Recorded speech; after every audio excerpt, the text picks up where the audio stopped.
ઓમ શાંતિ. આપણી શિબિરનો બીજો દિવસ કાલે થયો,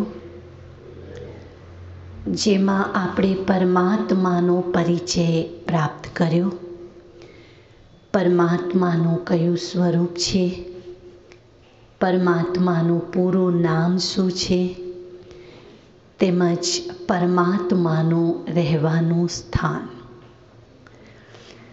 આજે સમજીશું રાજયોગ એ શું છે, રાજયોગ કઈ રીતે કરી શકાય, તેમજ રાજયોગથી કઈ કઈ શક્તિઓની પ્રાપ્તિ થાય છે. પ્રથમ પરમપિતા પરમાત્માની યાદમાં બેસીશું.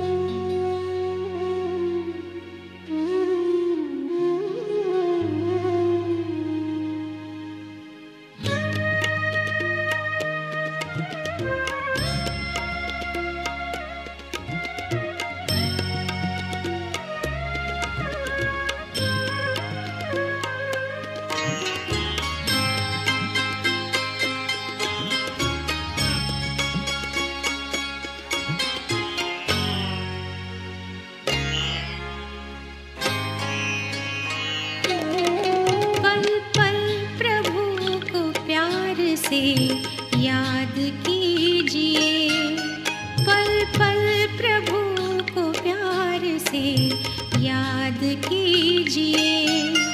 दिल में ही दिल की उससे यूं बात कीजिए. पल पल प्रभु को प्यार से याद कीजिए. पल पल प्रभु को प्यार से याद कीजिए.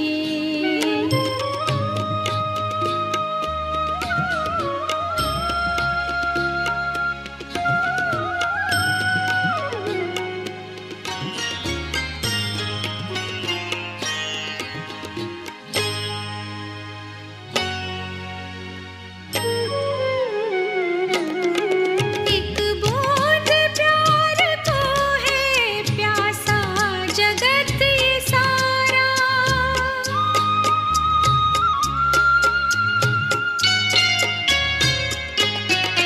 एक बूंद प्यार को है प्यासा जगत ये सारा. वो प्यार का है सागर प्यारा पिता हमारा. प्यासे दिलों पे प्यार की बरसात कीजिए.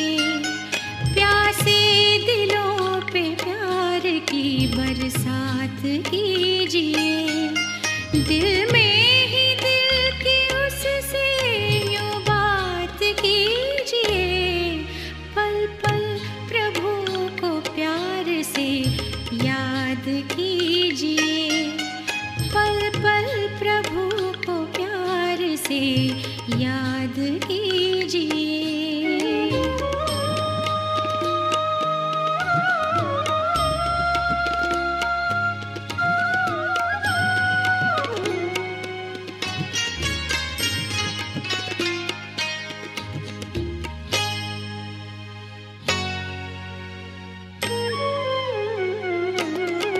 सुख शांति के सुमन से मधुबन ये मन का महके.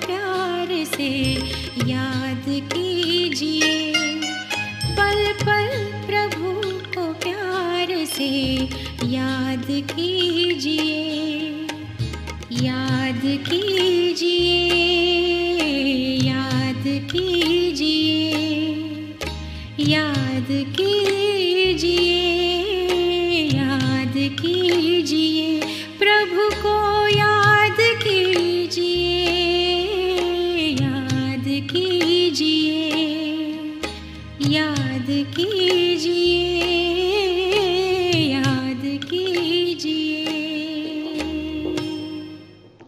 ઓમ શાંતિ। આપણે સમજીશું આજે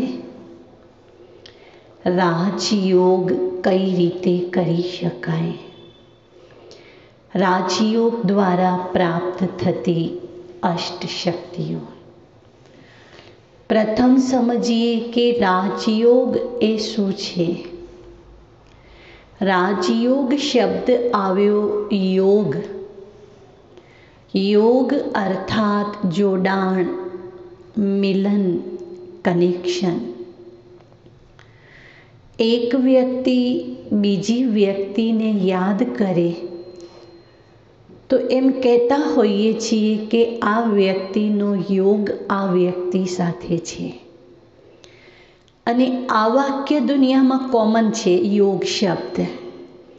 યોગ શબ્દ પરથી આવ્યો શબ્દ યોગાનો યોગ, યોગાનો યોગ। એટલે કે યોગાનો યોગ શબ્દનો ક્યાં પ્રયોગ થાય?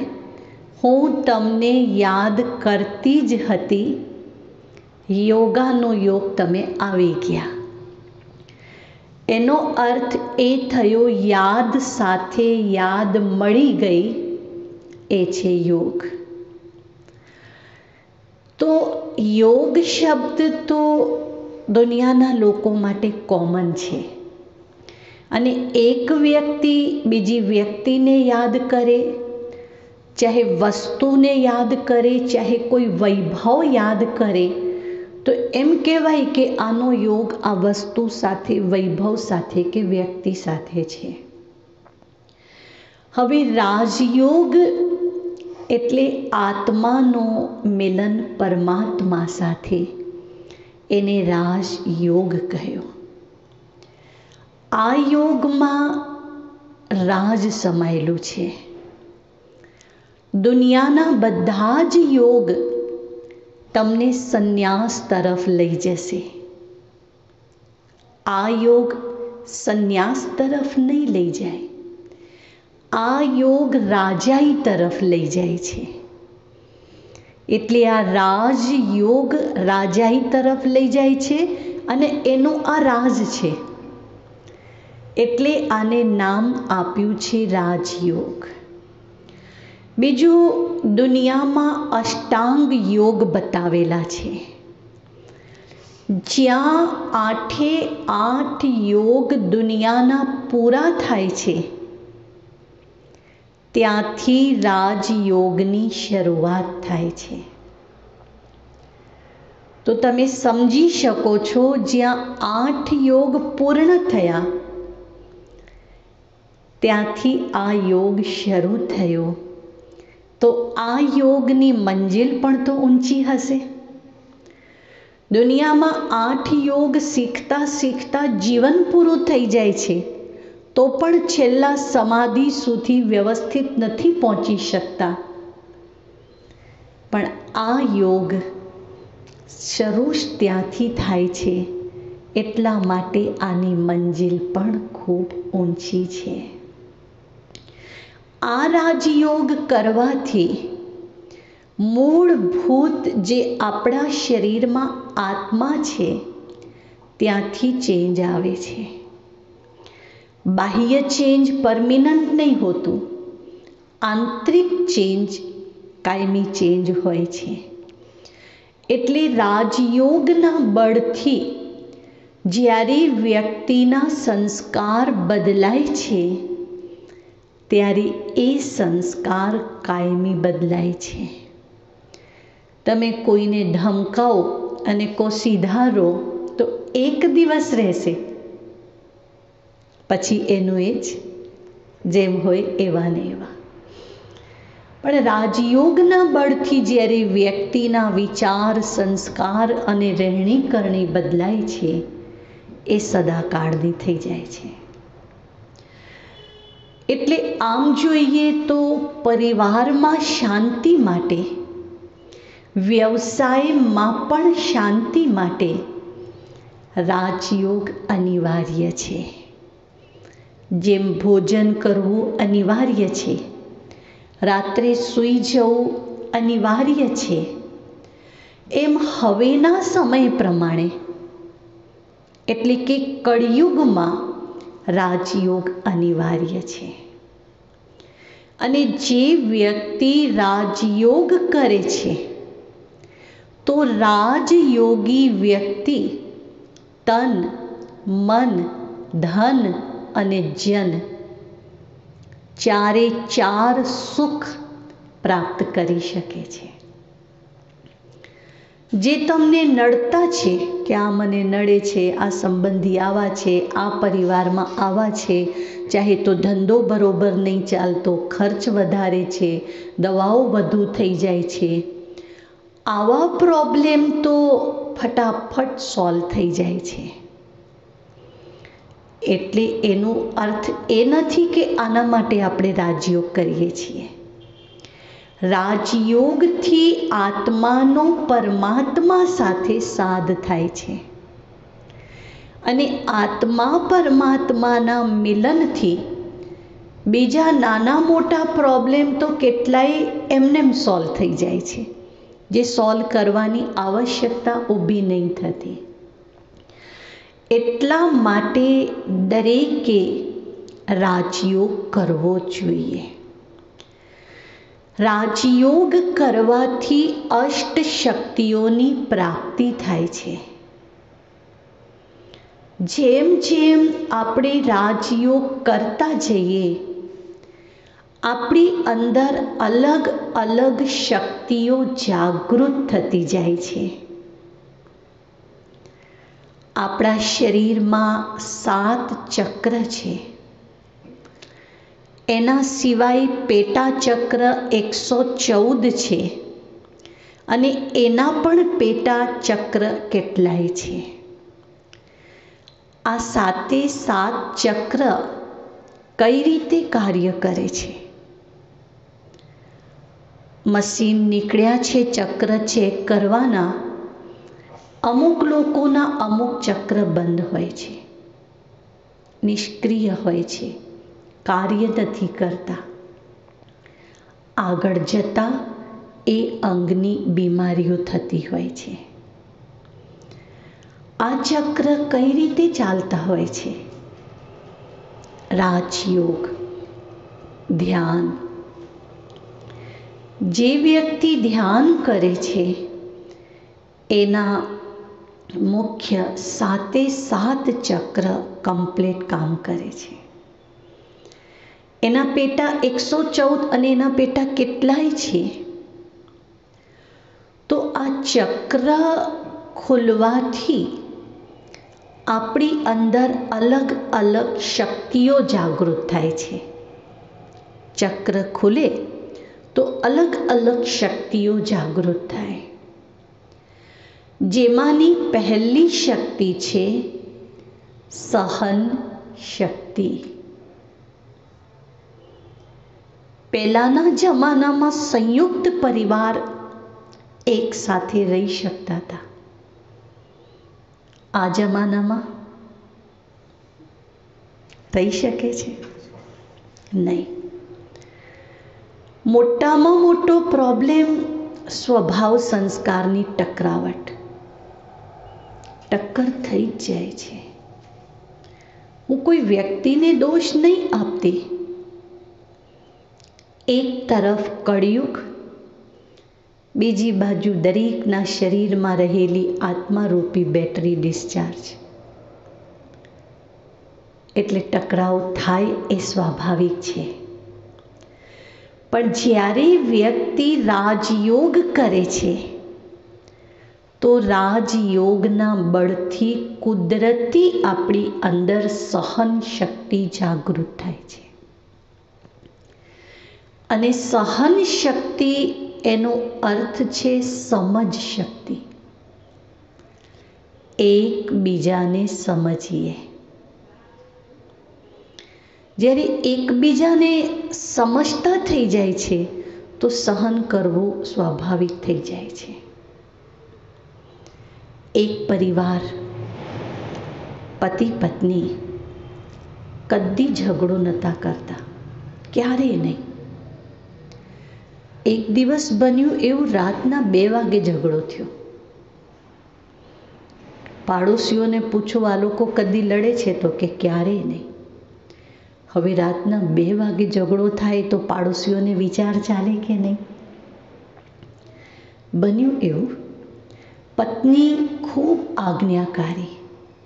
પતિ જે પણ કાર્ય બતાવે, પત્ની ધ્યાનથી એ કામ કમ્પ્લીટ કરે. એક દિવસ પતિએ સવારે કહ્યું કે આ સોફો અહીંયા છે, એના કરતાં દિવસે જ્યારે તું સફાઈ કરે તો આ સોફો અહીંથી અહીં મૂકી દેજે. પત્નીએ કીધું સારું. કદી પણ એ આર્ગ્યુમેન્ટ નહીં કરે, તમે જેમ કીધું એમ હું કરી દઈશ. દિવસે મહેમાન આવ્યા, પત્નીએ ઘરની સફાઈ તો કરી પણ સોફો ખસેડવાનું ભૂલી ગઈ. અને પછી એ વાત બુદ્ધિમાંથી નીકળી ગઈ. સાંજે પતિ ઘરે આવ્યા, જમવાનું બનાવ્યું હતું, જમ્યા પછી પતિ પણ ભૂલી ગયા કે મેં સવારે કંઈ કામ સોંપ્યું હતું. લગભગ રાતના 11:15 વાગે પત્નીની આંખ ખુલી. એમને ઘડિયાળમાં જોયું 11:15 વાગ્યા છે. તો પત્નીની જેવી આંખ ખુલી તો યાદ આવ્યું કે મને મારા પતિએ સવારે સોફો ખસેડવા કહેલું. આજ સુધી એમણે જે પણ કામ મને સોંપ્યું છે મેં કમ્પ્લીટ કર્યું છે. 11:15 વાગ્યા છે, જો અત્યારે જો સોફો ખસેડી દઈશ તો એમ કહેવાય કે આજની તારીખમાં જ મેં કામ કર્યું. એટલે 11:15 વાગે ધીમે રહીને ઊભા થયા. જે રૂમમાં સૂઈ ગયા હતા એ દરવાજો બંધ કર્યો કે અવાજથી બીજાને ડિસ્ટર્બ ના થાય. ધીમે ધીમે જ્યાં એમના પતિએ કહેલું એ રીતે સોફો મૂક્યો, પાછા આવીને સૂઈ ગયા અને એમને ઊંઘ આવી ગઈ. રાતના 2 વાગે નિયમિત પતિને બાથરૂમ જવાની ટેવ હતી. 2 વાગે ઊભા થયા બાથરૂમ જવા માટે, તો એ સોફો અથડાયો અને પડી ગયા. હવે એવો સોફો અથડાયો અને પડી ગયા, એમને ક્રોધ આવ્યો. ખબર નહીં પડતી વચ્ચે સોફો મૂકે છે.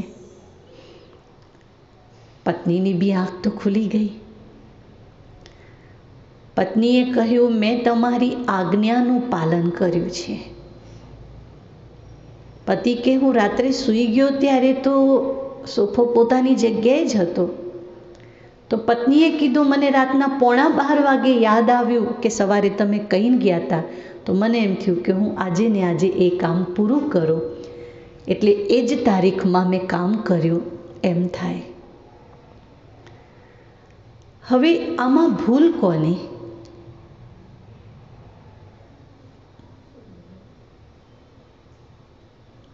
કોની ભૂલ ગણાશે?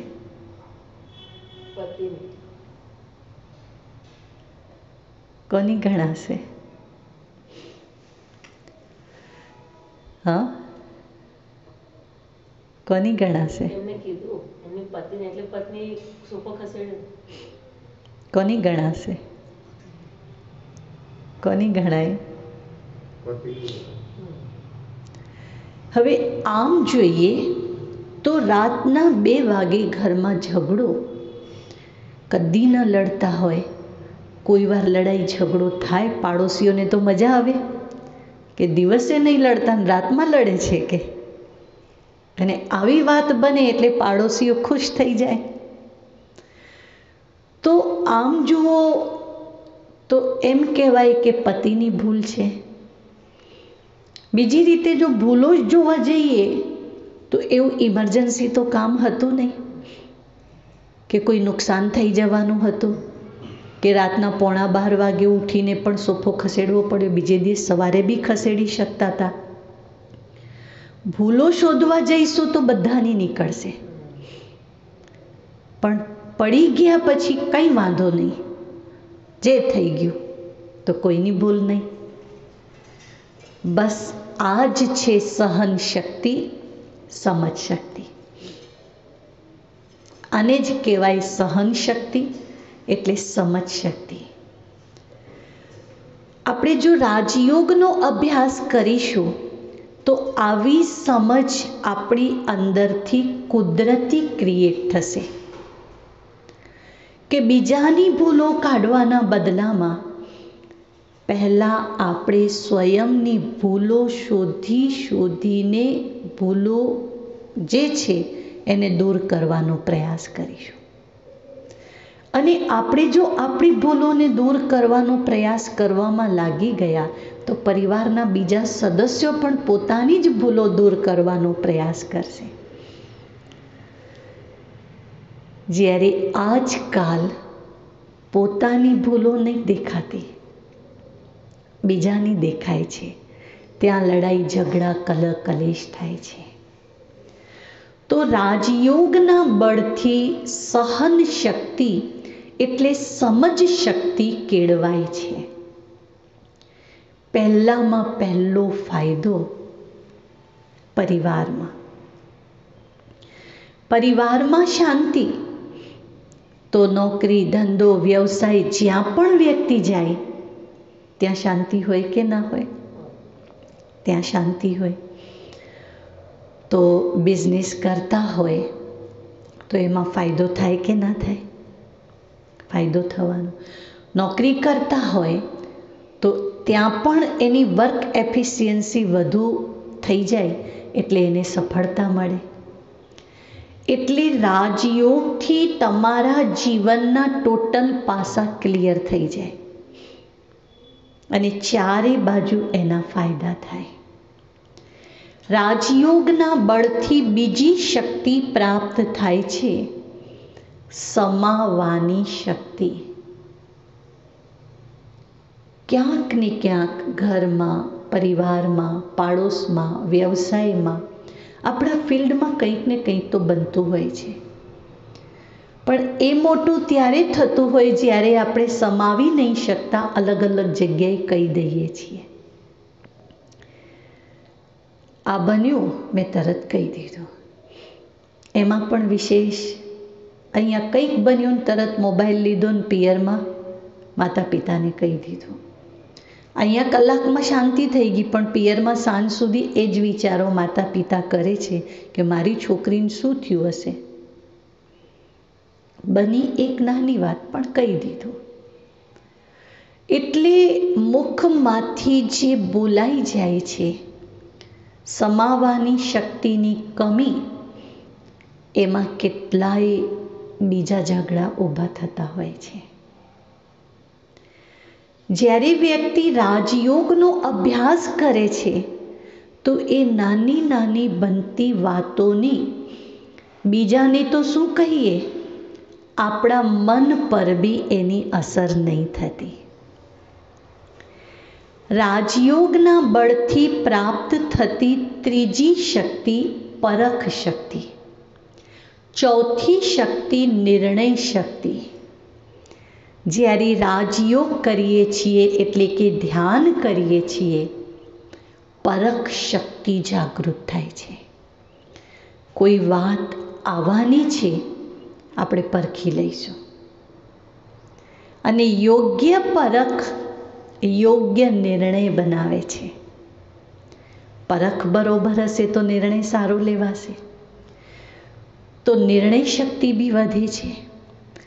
પાંચમી શક્તિ છે સામનો કરવાની શક્તિ.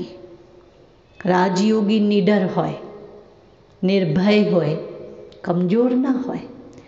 સામનો કરવાની શક્તિ, એવી કોઈ સમસ્યા સામે ઊભી છે કે જ્યાં સહન નથી કરવાની જરૂર, સમાવાની જરૂર નથી, સામનો જ કરવો પડે એમ છે, તો એ સામનો બી કરી લે છે, ભયભીત ના થઈ જાય. રાજયોગથી પ્રાપ્ત થતી સાતમી શક્તિ સહયોગ શક્તિ. એકબીજાને સહયોગ આપો. આપણે વાતો નિંદા કુતલીની જેમ કરીએ છીએ, પણ નિંદા કુતલીની જેમ નહીં. એકબીજાના દુઃખની વાત કદાચ તમે સાંભળી તો એનો દુઃખ દૂર કરવાનો પ્રયાસ કરો. આપણે સાંભળતા જરૂર હોઈએ છીએ કોઈનો દુઃખ, પણ એમનો દુઃખ સાંભળીને અનેક જગ્યાએ કહેતા હોઈએ છીએ. રાજયોગી એવું ન કરે. સહયોગ શક્તિ, આપણને ખબર છે એ તકલીફમાં છે અને આપણી પાસે આવ્યા છે, કંઈક વાત કરી છે, તો એનું દુઃખ દૂર કરવું અનિવાર્ય છે, ન કે અનેક જગ્યાએ કહેવું જોઈએ. કોઈએ કહ્યું છે વર્તમાન સમયે લોકો કેવા છે, જ્યારે તમારી કોઈ વાત, તમારું દુઃખ તમારા મુખેથી સાંભળે તો આંખમાં આંસુ આવી જાય કે તમે આટલા તકલીફમાં છો. તમને એમ લાગે કે આ વ્યક્તિ મારી પોતાની છે, પણ એ જ વ્યક્તિ જ્યારે લોકોને કહેતો હસીને કે જોયું મેં બધી વાતો કઢાઈ લીધી. કે વર્તમાન સમય દુનિયામાં આ સ્થિતિ છે. ભગવાન કહે છે રાજયોગથી આપણી અંદર સહયોગ શક્તિ જાગૃત થાય છે કે જેથી અન્ય મનુષ્ય આત્માઓના દુઃખોને દૂર કરી શકીએ. એનાથી આગળ છે વિસ્તારને સંકીર્ણ કરવાની શક્તિ. વિસ્તારને સંકીર્ણ કરવાની શક્તિ એટલે શું? નિયમિત તમે ઘરમાં ભોજન બનાવો છો, વાસણ કરિયાણું બધું વિસ્તાર કરીએ છીએ. ભોજન બનાવીને બધાને જમાડીને વાસણ ઘસીને બધા વાસણ લૂછીને પોતપોતાની જગ્યાએ મૂકી દઈએ છીએ. વિસ્તારે કર્યો અને પોતાની જગ્યાએ મૂક્યું. હવે તમે વિચાર કરો, ટોટલ કામ પૂરું કરતાં 2 વાગી જાય. 2 વાગે સમેટાયું ને 4 વાગ્યાથી પાછું પોળું થાય છે. ચા મૂકો, નાસ્તો બનાવો, એ સમેટ્યું એટલામાં જમવાનું. તો કેટલી વાર તમે ઘરમાં રોજ વિસ્તાર કરો છો અને વિસ્તારને સંકીર્ણ કરો છો? બને છે. ખાલી રસોડાની જ વાત નથી. રાત્રે સૂઈ જતાં રજાઈ કાઢો, ગોદડી કાઢો, શીકું આપો, આ આપો, તે આપો, આખું ઘર પોળું થઈ જાય. સવારે ઉઠીને આખું ઘર ઝાપટીને બધી વસ્તુઓ ઠેકાણે કરીને કચરા પોતા સંકીર્ણ કર્યું. આપણે ઘર કરીએ છીએ. મનની સ્થિતિ, આ બાકી છે, અહીં જવાનું બાકી છે, અહીંયા બાકી છે, આ કામ બાકી છે. રાજયોગીના ચોપડા ક્લિયર હોય. રાજયોગીના ચોપડા ક્લિયર હોય. હું એમ નથી કહેતી કે જેટલી ઉઘરાણી બાકી છે ફટાફટ લઈ લો. ચોપડા ક્લિયર એટલે મનમાં ટોટલ ક્લિયર હોય. બધું ગડબડવાળું બધું ના હોય. એકદમ ક્લિયર પોતાના જીવનનું એકાઉન્ટ ગણો, પોતાના શબ્દોનું એકાઉન્ટ ગણો, પોતાની કારોબારીનું એકાઉન્ટ ગણો તો ક્લિયર હોય. જેથી એ યોગમાં બેસે તો એનો યોગ લાગી જાય. આ બાકી, આ બાકી, આ બાકી, એવું નહીં કે આમ કેમ કહી દીધું, એવું ના હોય. 8મી શક્તિ છે સમેટવાની શક્તિ. સમજો કે વહેલી સવારે 4 વાગે ક્યાંક જવું છે તો બેગેજ ક્યારે ભરીશું? રાત્રે ભરીશું. સમજો કે ભગવાન આ દુનિયાને બદલવા આવ્યા છે. કળિયુગમાંથી સતયુગ ભગવાન લાવી રહ્યા છે, તો બેગેજ ક્યારે ભરીશું? બરાબર. રાત્રે બેગેજ તૈયાર હશે તો ભગવાન સતયુગ એટલે કે સવાર, કળિયુગ એટલે રાત. કળિયુગની રાત્રિમાં જેના બેગેજ ક્લિયર હશે એને સતયુગની સવારનો લાભ મળશે. અને એ છે આપણા કર્મોનો એકાઉન્ટ. મારા એકાઉન્ટ ક્લિયર છે કે નથી? એકાઉન્ટ ક્લિયર ક્યારે થાય? આપણા મુખેથી કોઈને કંઈ બોલાઈ ગયું છે તો માફી માંગી લેવી એ ઉત્તમ માર્ગ છે. હવે વર્ષો થઈ ગયા છે, એમ લાગે હવે શું માફી માંગું? ધ્યાનમાં બેસીને ભગવાનને યાદ કરીને માફી માંગી લો. બહુ અંતર વધી ગયું હોય તો શરૂઆત અહીંથી કરીએ. તમને કોઈ કંઈ બોલી ગયું છે જે તમને ખટક્યા કરે છે કે આમ કહી દીધું, એવું બી બનતું હોય છે. ધ્યાનમાં બેસીને ભગવાનને યાદ કરીને આપણે એને માફ કરી દઈએ.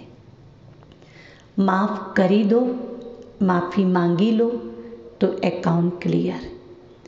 નહીં તો એ જ વ્યક્તિ એ જ એકાઉન્ટ લઈને બીજા જન્મમાં ફરી આવશે. જે બાકી રહી ગયું હશે ને એ બીજા જન્મમાં ફરી આવશે. હવે અહીં ઝઘડો થયેલો છે, અબોલા છે, તો બીજા જન્મમાં એ જે એકાઉન્ટ લઈને આવશે તો શાંતિથી રહેવા દેશે? નહીં રહેવા દે. ફરી હલચલ થશે, ફરી ટેન્શન આવશે. એટલે ઉત્તમ માર્ગ છે, કળિયુગની રાત્રિનો આ ઉત્તમ માર્ગ છે. પહેલાં સૌને માફ કરી દો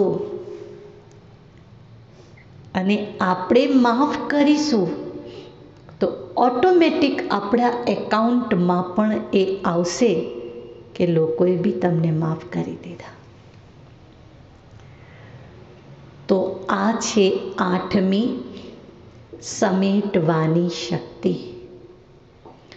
જેમ જેમ રાજયોગ કરતા જઈશું તેમ તેમ 8 શક્તિઓ આપણી અંદર કુદરતી આવશે. 8 શક્તિઓ લાવવા માટે મહેનત નહીં કરવી પડે, કુદરતી આવશે. અને જેમ જેમ આ શક્તિઓ આપણા જીવનમાં આવશે તેમ તેમ આપણો વ્યવહાર, આપણી વાણી, આપણા બોલ, આપણા વિચાર બદલાતા જાય છે. એટલું જ નહીં, જીવન બદલાઈ જાય છે, જીવન દિવ્ય બની જાય છે. અત્યારે લોકોનો જે દ્રષ્ટિકોણ તમારા માટે હશે, જ્ઞાનમાં જોડાયા પછી લોકોનો દ્રષ્ટિકોણ તમારા માટે બી બદલાઈ જશે. તમને લોકો ઊંચી દ્રષ્ટિએ જોશે કે આ લોકો જ્ઞાન સાંભળે છે. તમને લોકો એટલી ઊંચી દ્રષ્ટિએ જોશે કે આ મહાન આત્મા છે. હા, શરૂઆતમાં થોડું ક્યાંક કોઈ કહેશે કે તમે વળી ઓમ શાંતિમાં જતા થઈ ગયા, એ શરૂઆતમાં બનશે. પણ આગળ જતાં જતાં લોકોનો દ્રષ્ટિકોણ તમારા માટે બહુ જ ઊંચો હશે. અને તમે જે પણ ફિલ્ડમાં હશો, તમે જ્યાં પણ પગ મૂકશો ત્યાં તમે ટોપમાં હશો. સમજો તમે લગ્નમાં ગયા, બધા કરતાં તમે ઊંચા શ્રેષ્ઠ તરી આવશો. કોઈ બીજા કાર્યમાં, કોઈ નોકરી ધંધે, કોઈ કામ લઈને તમે કોઈની પાસે ગયા, તમે અલગ તરી આવશો. ધ્યાન કરનાર વ્યક્તિ, રાજયોગ કરનાર વ્યક્તિ અને જ્ઞાન સાંભળનાર વ્યક્તિ આ કળિયુગમાં તો અલગ તરી જ આવે છે. તો આ અષ્ટ શક્તિઓ માટે પણ આપણે રાજયોગ અનિવાર્ય છે. જીવનમાં સુખ શાંતિ માટે પણ રાજયોગ અનિવાર્ય છે. હવે સમજીશું રાજયોગ કઈ રીતે કરીએ. એક તો જ્યારે રાજયોગ માટે બેસીએ, સૌથી ઊંચામાં ઊંચી બેઠક કમલ આસન, સમજો કે આ પલાઠી વાળીને બેઠા અને કમલ આસન કહેવાય. પણ આ રાજયોગ સહજ રાજયોગ છે. સમજો જોઈન્ટમાં તકલીફ છે તો પલાઠી નહીં વળતી તો કંઈ વાંધો નહીં.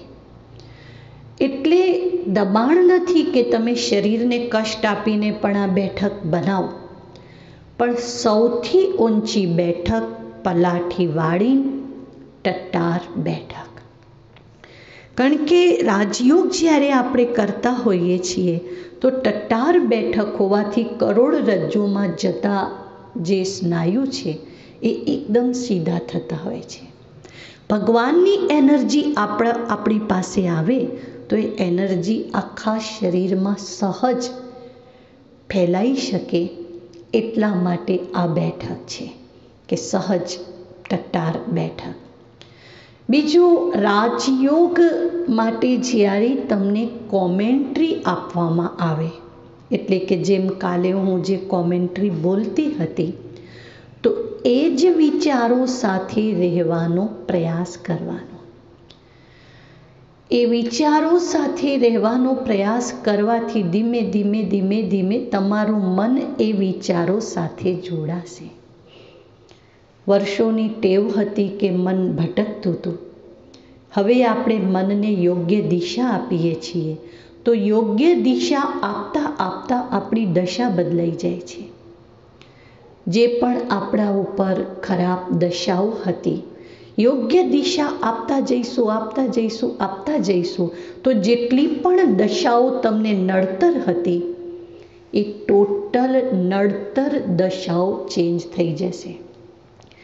એટલે સુધી કે શરીરમાં અમુક રોગ એવા છે જે રોગ તમને દર્દ આપે છે, જે રોગ તમને દિનચર્યામાં રહેવા નહીં દેતા.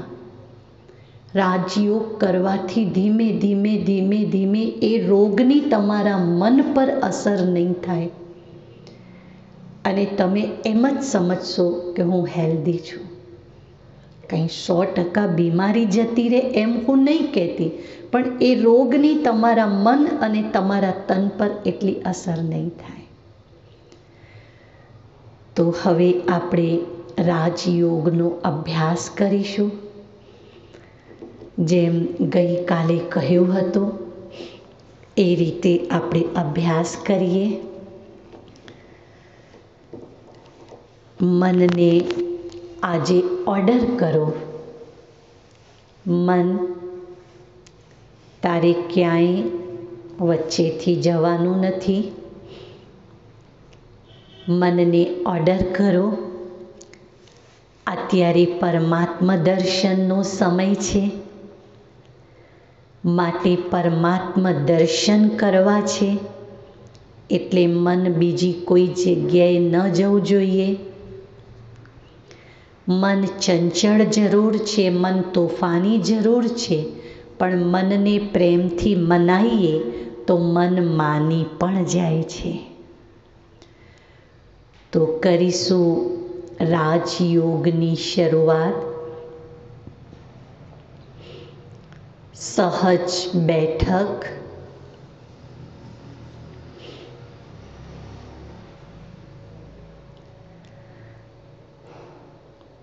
મન બિલકુલ શાંત.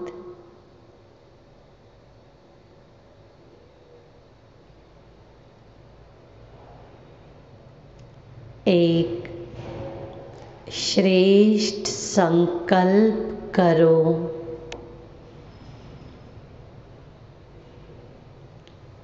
હું એક આત્મા છું.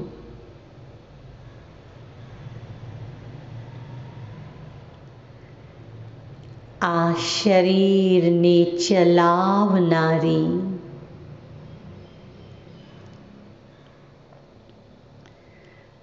આંખો દ્વારા જોનારી,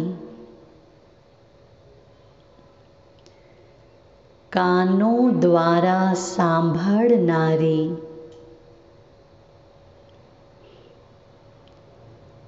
મુખ દ્વારા બોલનારી,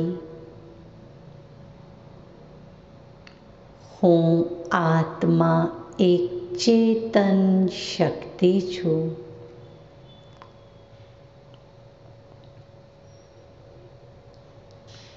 હું આત્મા અજર, અમર, અવિનાશી છું.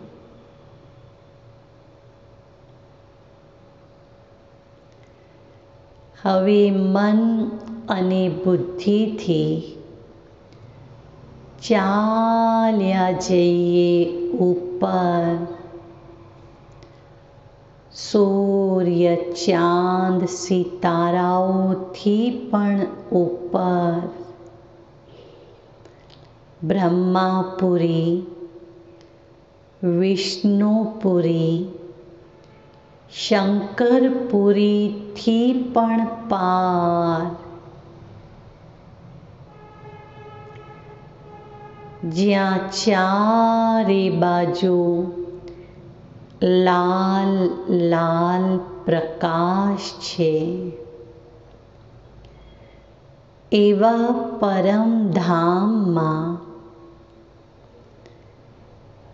પરમપિતા પરમાત્મા શિવ બાબાના સાનિધ્યમાં હું આત્મા પહોંચી ચૂકી છું.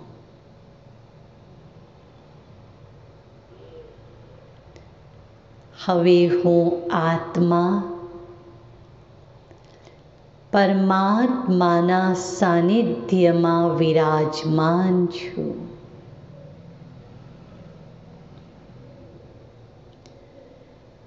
જેમ સૂર્યના કિરણો ચારે બાજુ ફેલાય છે, એમ પરમાત્માના શક્તિરૂપી કિરણો મારા કપાળમાં આવી રહ્યા છે.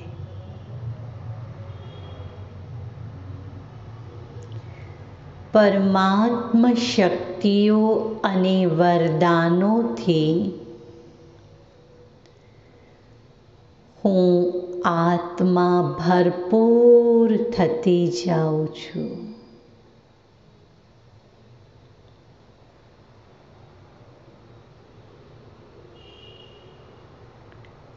મારી આત્માનો ઓરા પરમાત્મ શક્તિઓ દ્વારા દૂર દૂર સુધી ફેલાઈ રહ્યો છે.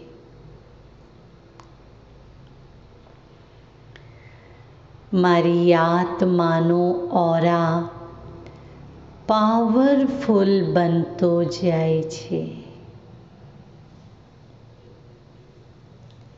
હું આત્મા સ્વયં પ્રકાશિત બનતી જાઉં છું.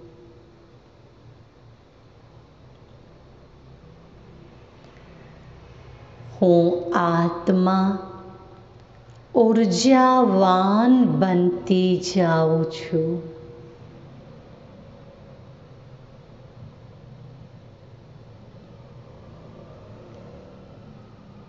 પરમાત્મ શક્તિઓ પ્રાપ્ત કરીને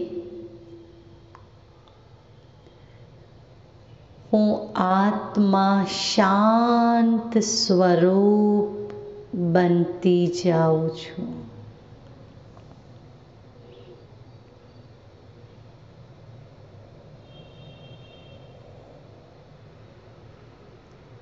મારી આત્મા બિલકુલ શાંત બની ગઈ છે.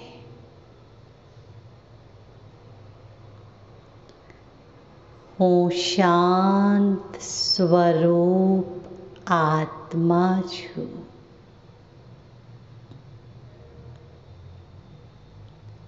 હું શાંત સ્વરૂપ આત્મા છું.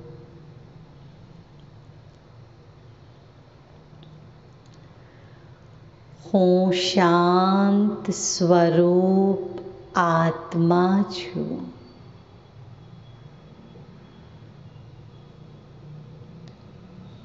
હું શાંત સ્વરૂપ આત્મા છું.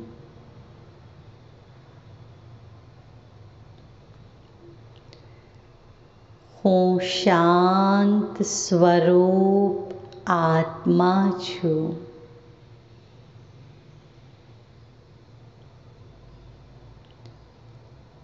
હું શાંત સ્વરૂપ આત્મા છું.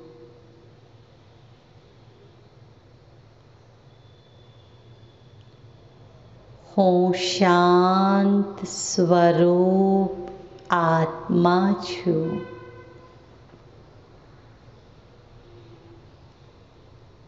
હું શાંત સ્વરૂપ આત્મા છું.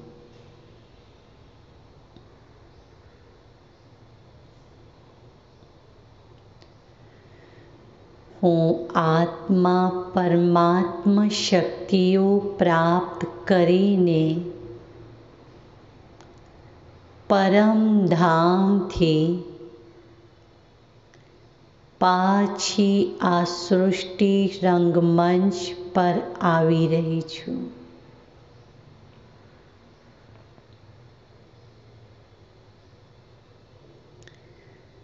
મારી ચારે બાજુ શાંતિ શાંતિ છે.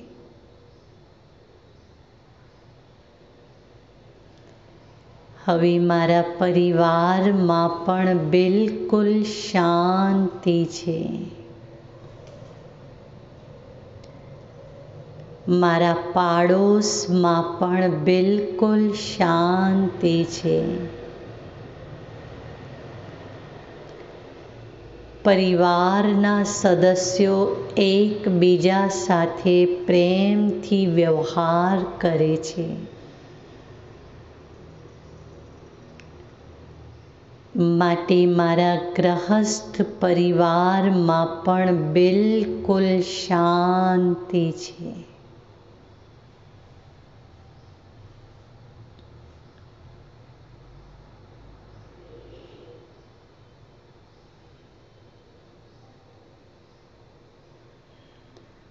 ઓમ શાંતિ. ઓમ શાંતિ. કાલની શિબિરમાં આપણે સમજીશું ભગવાન કળિયુગના અંતમાં આ ધરા પર અવતરિત થાય છે. તો ભગવાન આ ધરા પર અવતરિત ક્યાં થાય છે અને કઈ રીતે અવતરિત થાય છે? બહુ જ મહત્ત્વનો વિષય છે ભગવાનના અવતરણનો. એ સમજીશું. ઓમ શાંતિ.